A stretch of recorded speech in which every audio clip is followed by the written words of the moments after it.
Pule Esalinha, o hook complete aquí Pule mais Esalinha. The blistering summer sun beat down on the small town of Oak Ridge, Wyoming, as 10-year-old Lily Morgan made her way down the dusty main street. Her worn-out boots kicked up small clouds of dirt with each determined step. The year was 1885, and life in this frontier town had never been easy for Lily and her mother, Sarah. Sarah Morgan had been struggling to keep their small homestead afloat since Lily's father died in a mining accident 2 years ago. The doctor's bills had consumed most of their savings, and the harsh winter had destroyed half their crops. Now, with her mother bedridden with pneumonia, Lily had taken it upon herself to find help.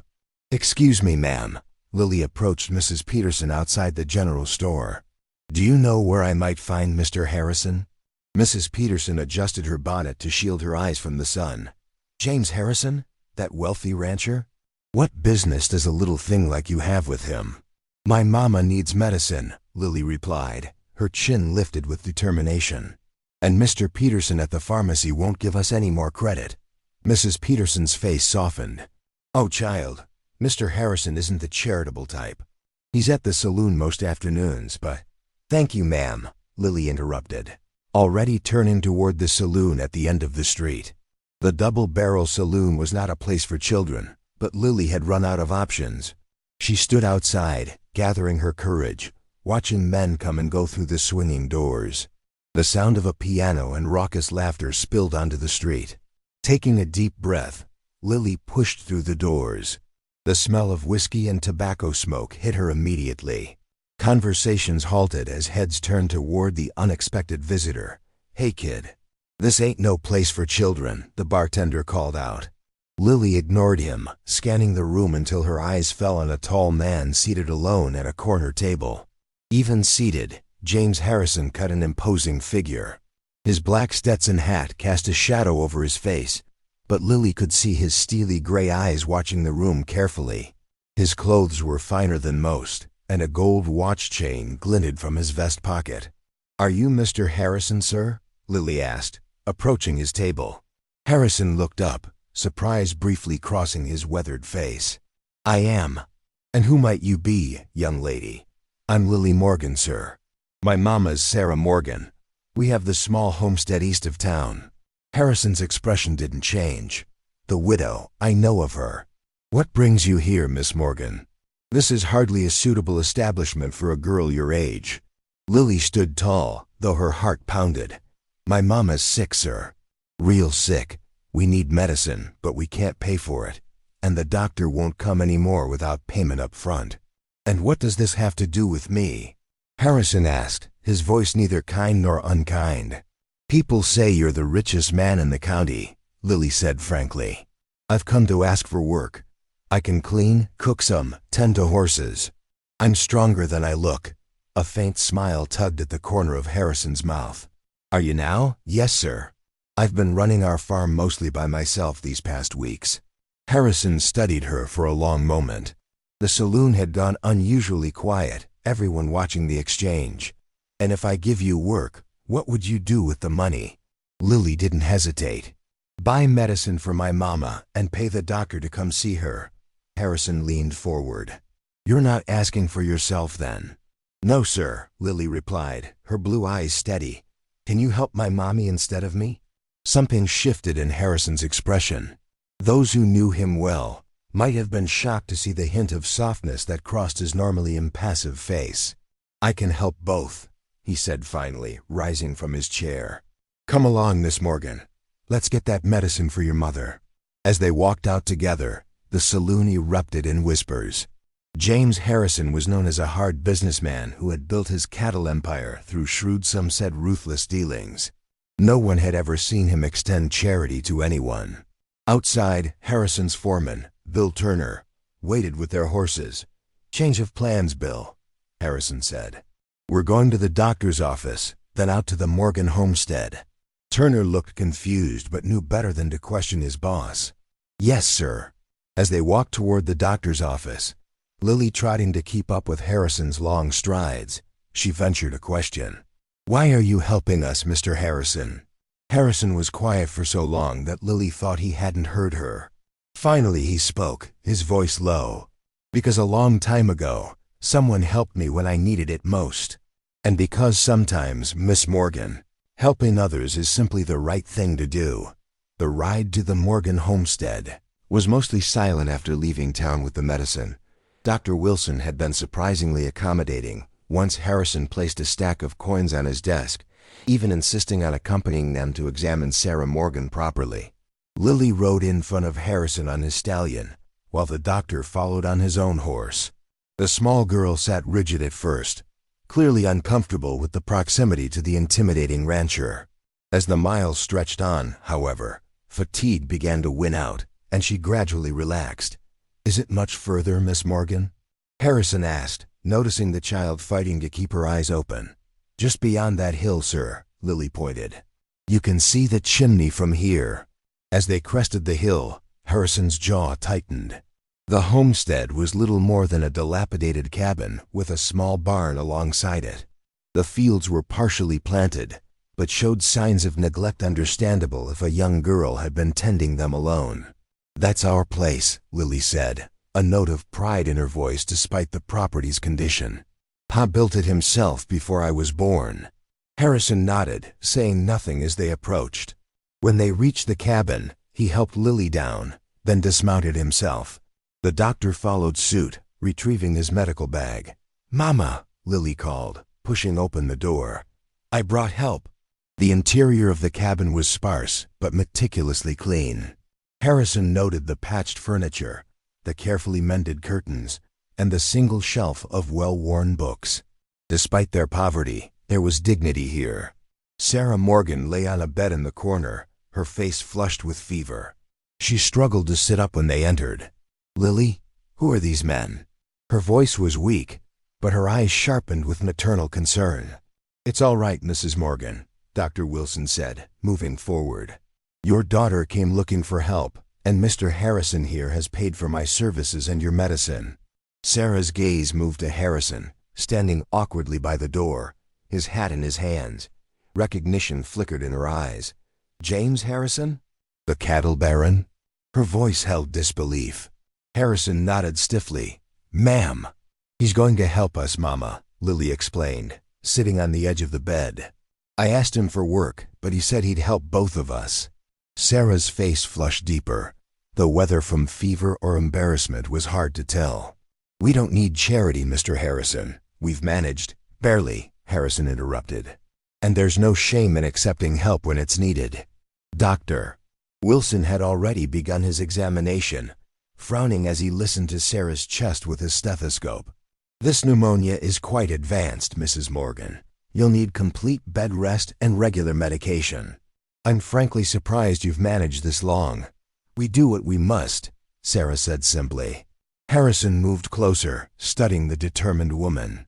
Something about her reminded him of his own mother, who had worked herself to the bone to provide for him after his father abandoned them. "Mrs.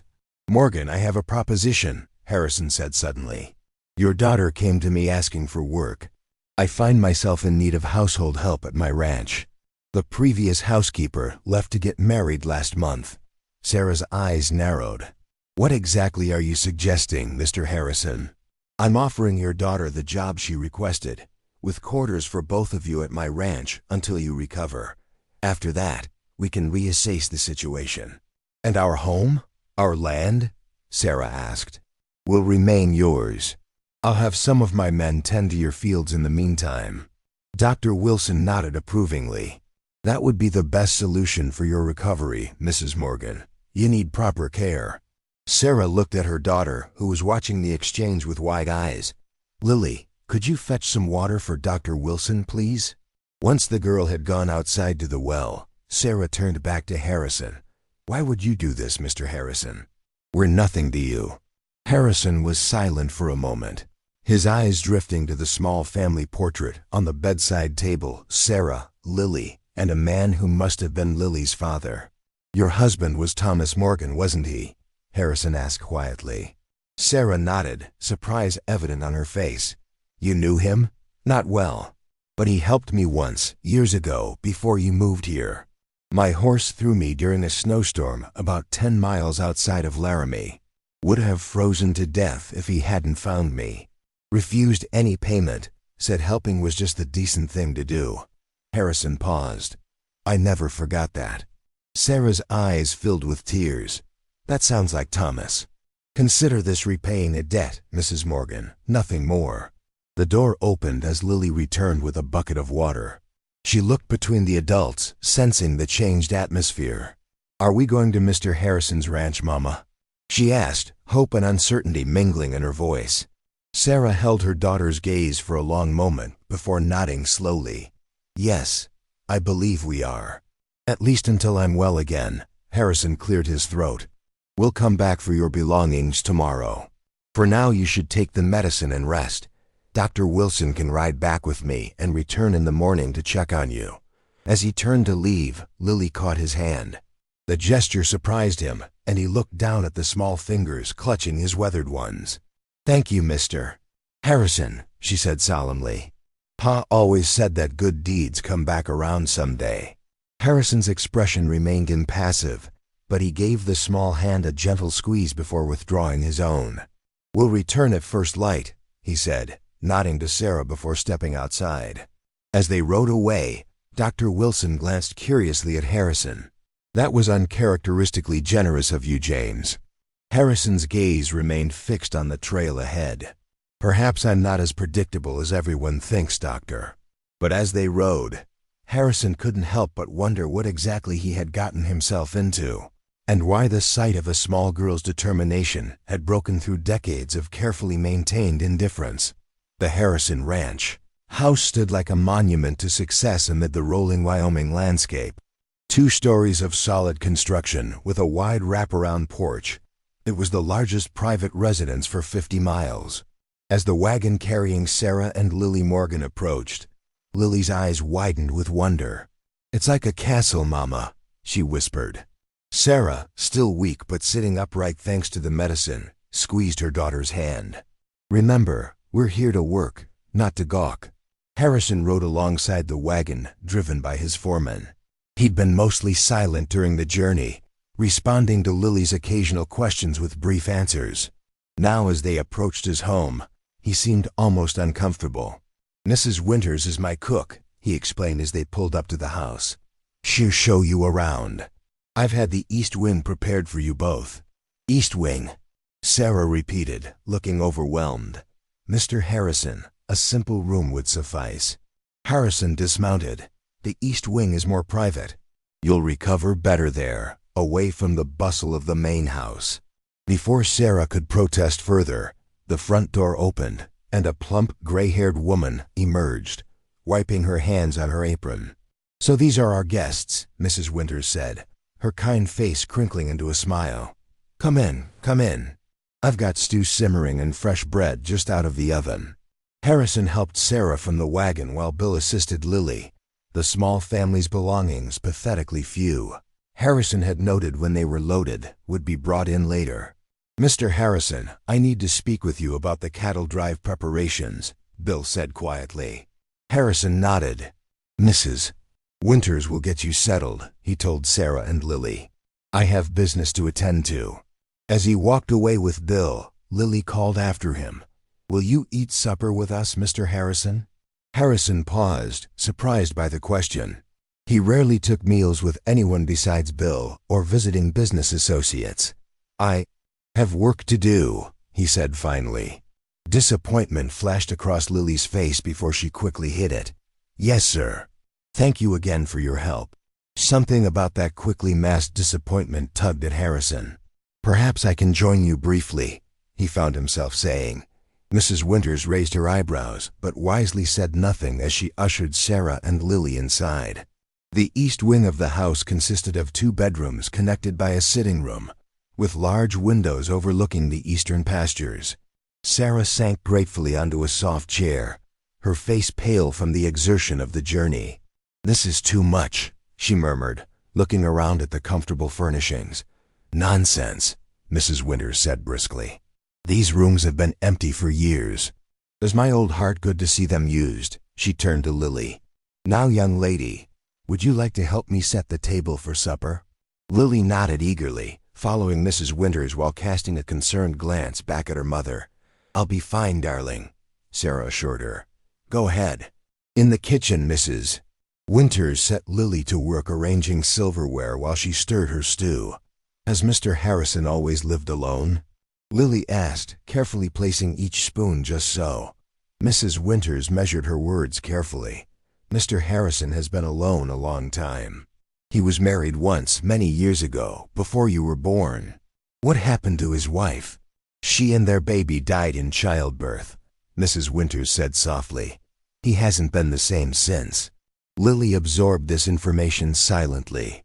That's why he seems sad even when he's not frowning, she said finally. Mrs. Winters looked at the child with new appreciation. You're quite perceptive for your age. Mama says I notice things others don't, Lily replied with a shrug. Is that why Mr. Harrison helps people but tries not to let them see? What makes you say that? Because he pretends to be offering me a job, but he's really just being kind.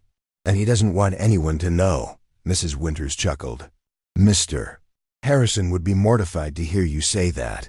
He's cultivated quite a reputation as a hard businessman. People can be more than one thing, Lily said wisely, placing the last fork. Pa used to say that the measure of a man isn't what he says, but what he does when no one's watching. Supper that evening was an unusual affair. Harrison, true to his word, joined them, though he seemed uncomfortable with the domestic setting. The conversation was halting at first, with Sarah too tired and Harrison too taciturn to maintain it. It was Lily who bridged the gap, peppering Harrison with questions about his ranch, his horses, and the upcoming cattle drive. How many cows do you have, Mr. Harrison? Cattle, he corrected automatically. Nearly 2,000 head. Lily's eyes widened. That's more than I can count. A ghost of a smile touched Harrison's lips. You can't count to 2,000? Well, I can, Lily amended. But it would take a very long time. Indeed it would. Do you brand all of them yourself? Harrison shook his head. That's what ranch hands are for. We have a spring roundup to brand the new calves. Can I watch next time? Lily asked eagerly. Sarah intervened. Lily, don't impose. We're here temporarily, remember. An awkward silence fell over the table until Harrison cleared his throat. Actually, the spring branding is already done, but we'll be breaking some new horses next week. You might find that interesting to observe. From a safe distance, he added, noting Sarah's concerned expression. Lily's face lit up. Really? I've never seen a horse being broken before. It's quite something, Harrison said, and for the first time, genuine animation entered his voice as he described the process. As the meal progressed, Mrs. Winters noticed something she hadn't seen in years.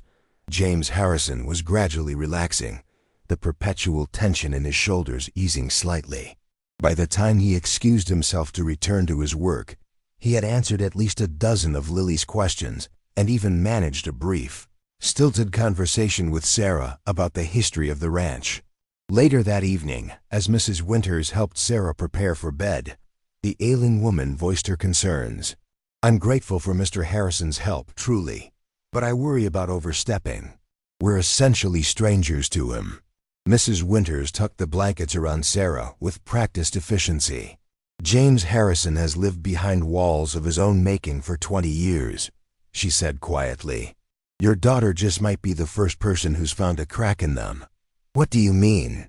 I mean that sometimes help goes both ways, Mrs. Morgan. Sometimes the helper needs the helping as much as the helped.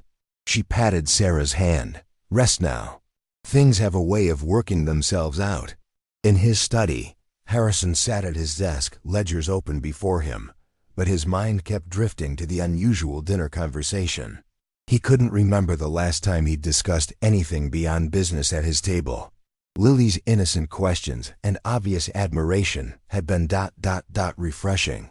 He glanced at the small portrait on his desk, a young woman with laughing eyes, his wife Elizabeth, taken from him so long ago. Beside it stood a newer frame holding a daguerreotype of a baby that never drew breath. What am I doing, Lizzie? He murmured to the empty room. Bringing strangers into our home?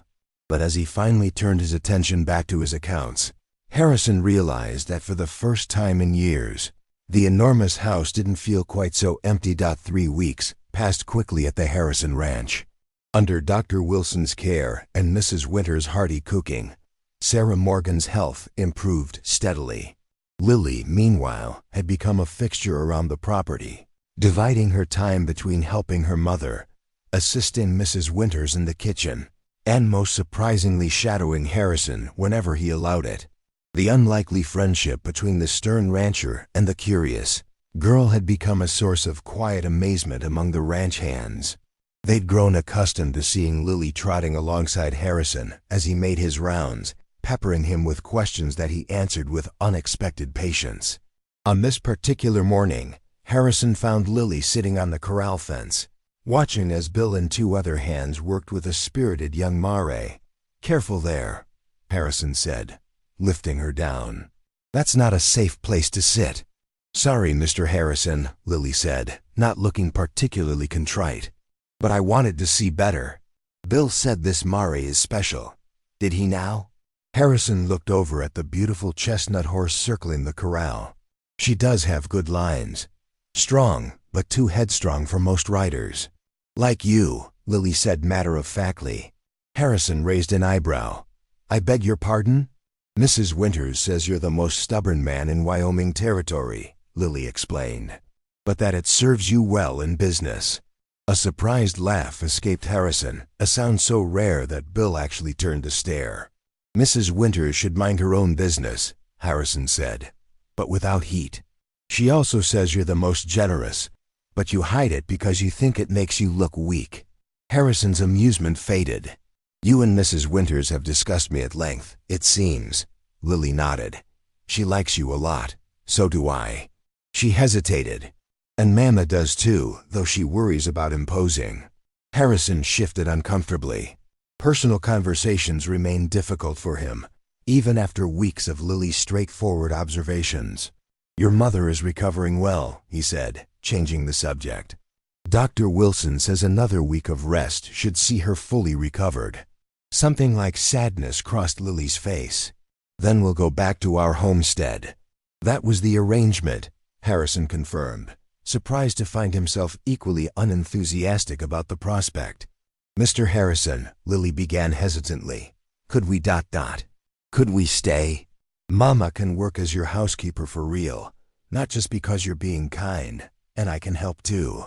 I'm learning to cook from Mrs. Winters, and Bill's been teaching me about horses." Harrison looked down at the earnest face turned up to his.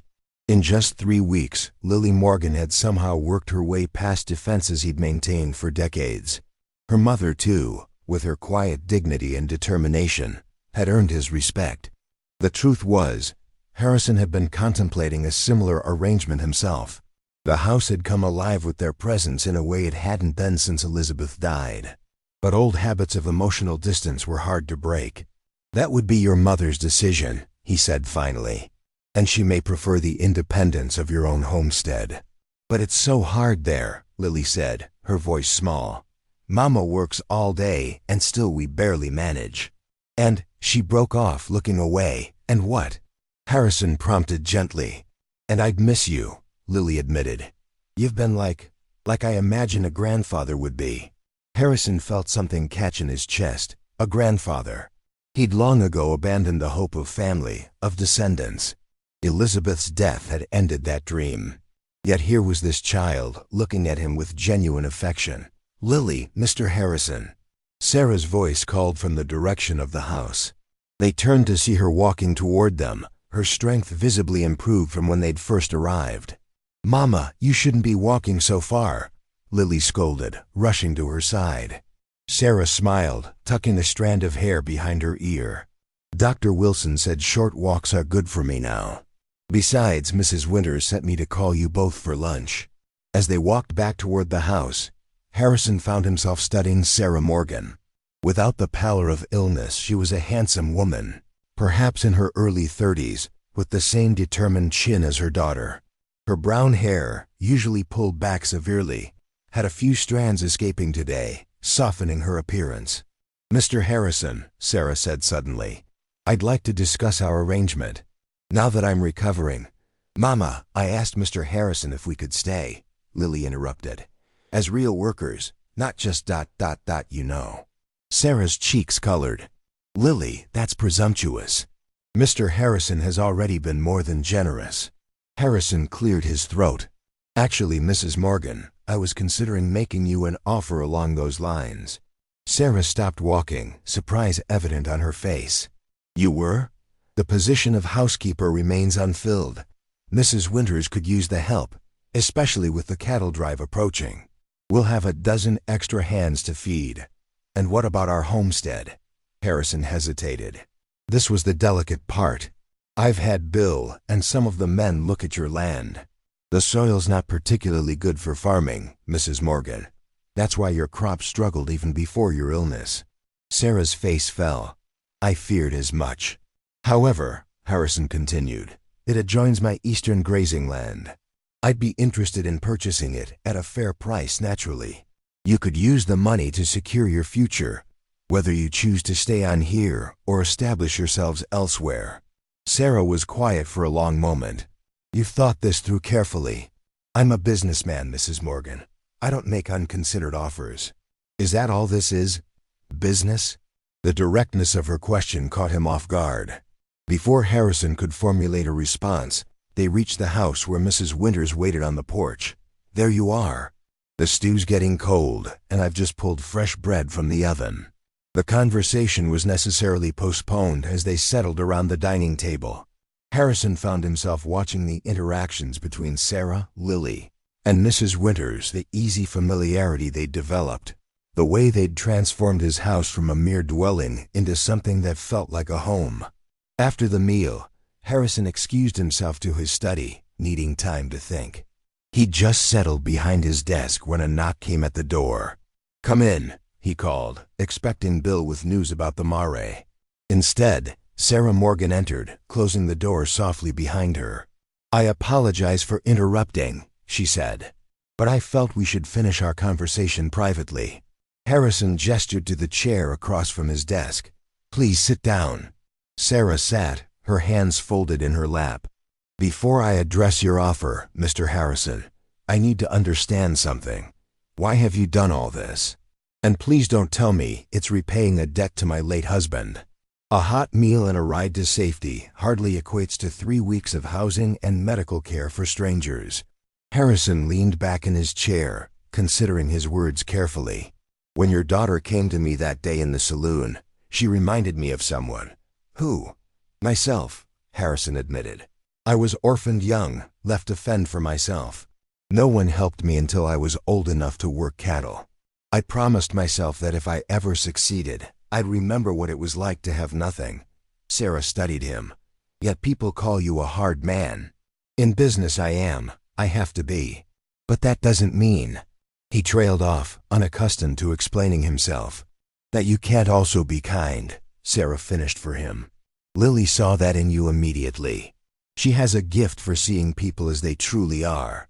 Harrison nodded. She's a remarkable child. You've raised her well, despite difficult circumstances. Thank you. Sarah took a deep breath. Regarding your offer, I'm inclined to accept, with conditions. Such as? I want fair wages, not charity disguised as employment. I'll earn my keep. Of course. And I want Lily to continue her education. There must be books here she could learn from, and perhaps you could arrange for a tutor occasionally. Harrison nodded. I have a substantial library she's welcome to use. And the schoolmaster in town could visit weekly.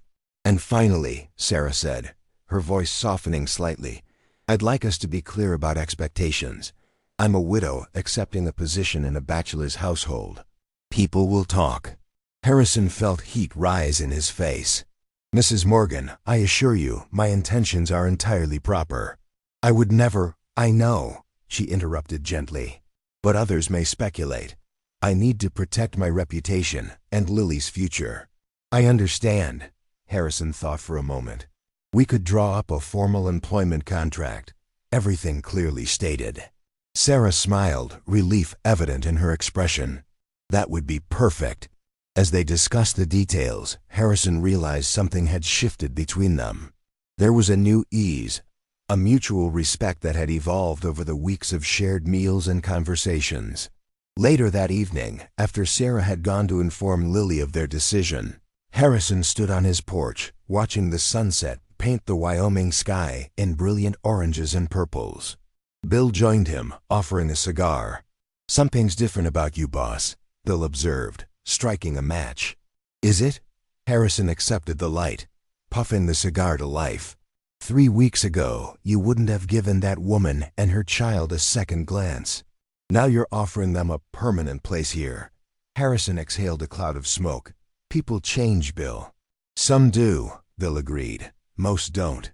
From inside the house came the sound of Lily's delighted laughter, followed by Mrs. Winter's deeper chuckle. Harrison found himself smiling in response. "You know what that little girl asked me today? She wanted to know if she could call me grandfather." Harrison shook his head in wonder. "Imagine that." Bill studied his boss's face. "And what did you tell her?" Harrison took another puff of his cigar, watching the smoke curl into the darkening sky. "I told her I'd be honored," he said quietly. "More honored than she could possibly know." As night fell over the Harrison ranch, the lights in the windows glowed warmly, no longer illuminating empty rooms, but spaces filled with new beginnings and second chances for Sarah and Lily Morgan.